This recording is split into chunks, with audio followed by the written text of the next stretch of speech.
हिंदू धर्म में दान दक्षिणा करना महत्वपूर्ण माना गया है। दान दक्षिणा करने का पुण्य न सिर्फ व्यक्ति को इस जन्म में प्राप्त होता है, बल्कि मृत्यु के बाद व्यक्ति को मोक्ष की प्राप्ति होती है।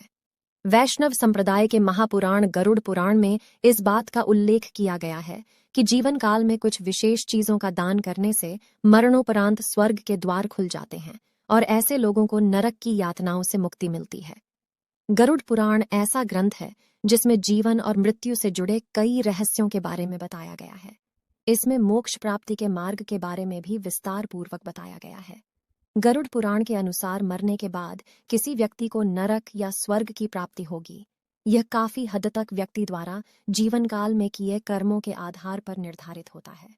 गरुड़ पुराण में यह भी बताया गया है कि ऐसे व्यक्ति जिन्हें मृत्यु पश्चात मोक्ष नहीं मिलता है, उन्हें नरक में स्थान प्राप्त होता है या उनकी आत्माएं भटकती रहती हैं। मान्यता है कि गरुड़ पुराण में बताए गए नियमों का पालन करने से आत्मा को सदगति की प्राप्ति होती है। गरुड़ पुराण में भगवान विष्णु और गरुड़ के बीच हुई बातचीत में बताया गया है कि जो व्यक्ति अपने जीवन काल में तिल, नमक समेत इन 10 चीजों का दान करता है, उसे मरणोपरांत मोक्ष की प्राप्ति होती है। जीवन काल में जरूर करें।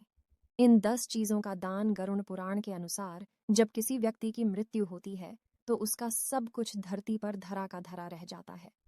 केवल उसके कर्म ही उसके साथ जाते हैं। इसलिए जीवन में पुण्य कर्म और दान करते रहे।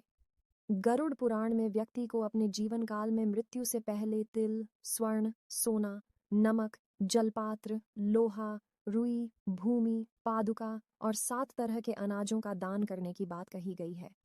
मान्यता है कि इन वस्तुओं के दान का पुण्य व्यक्ति को यम मार्ग में मरने के बाद प्राप्त होती है और उसकी आत्मा को किसी प्रकार का कष्ट नहीं मिलता है।